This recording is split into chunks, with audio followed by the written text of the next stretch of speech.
There is a near-deafening silence among girls and women in rural villages of central and coastal Kenya. Their communities have hidden a dark secret from the world, a secret whose scars and memories are shouldered by women. After I did my KCPE, I think that is when the cut happened. One woman living with this scar is Lucy, not her real name. She breaks into tears when I rekindled her dark memories 2 decades ago. She is among girls and women from central Kenya whose human rights have been violated and bear traces of painful scars in the name of cultural rites of passage. I was taken to my grandma's place, so that is where the happenings didn't take place. And I was like, it was so painful. I even cannot imagine a friend going through the same.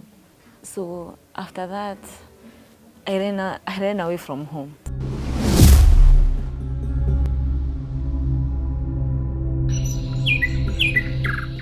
In the remote villages of coastal parts of Kenya, gender inequality has been normalized, with girls grow under its heavy yoke both at home and in their community. So of course, so many people have been affected.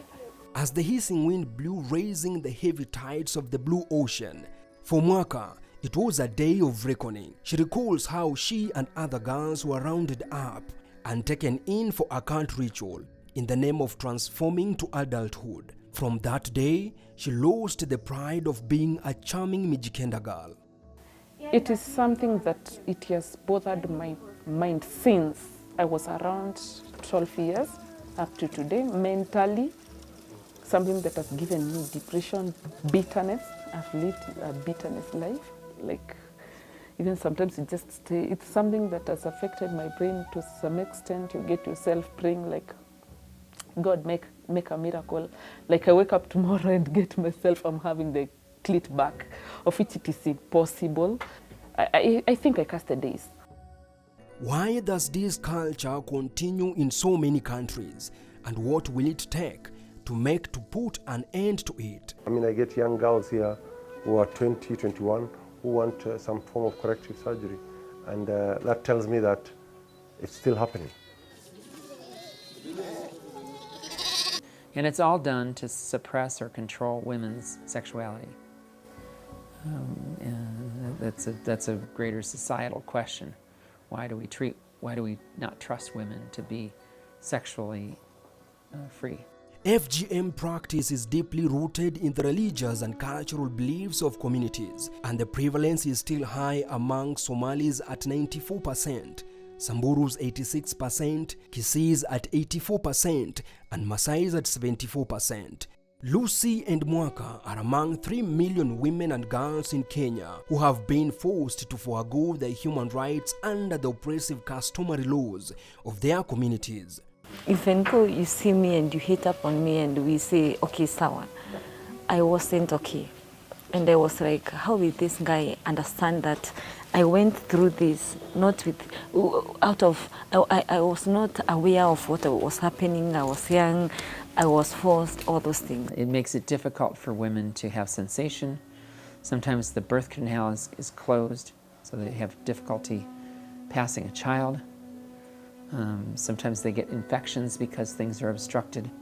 Menstruation even, sometimes it's so small that you can barely get menstruation out.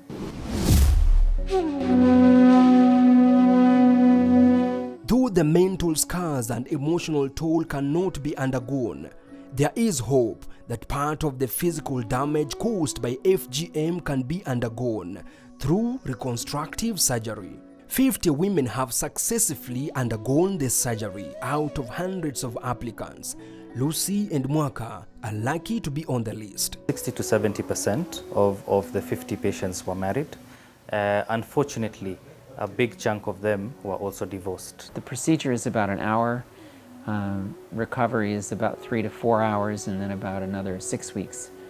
Dr. Mercy Bowers, an American gynecologist and surgeon who specializes in gender confirmation and surgeries, says that this type of surgery helps FGM survivors reclaim their bodies and part of their lives. That 80% or so, based on studies, will show that their sexual lives have improved.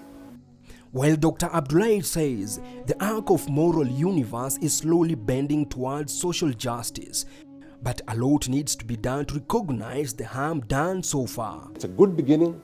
Quite a number of few of us know how to do it now, maybe about 5, 6 of us, but we need more because the numbers are too many. The smiles on their faces usher in a new phase of life for both Lucy and Mwaka.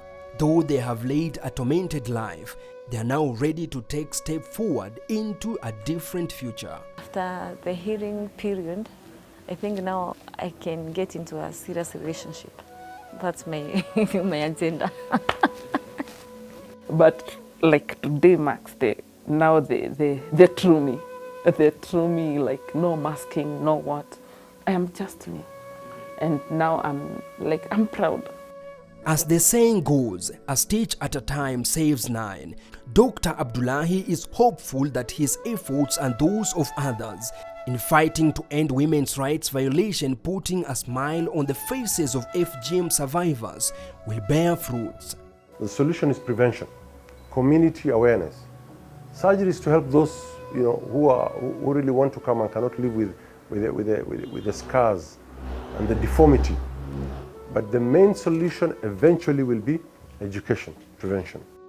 People will look back on this day in this center and say, this is how FGM ended.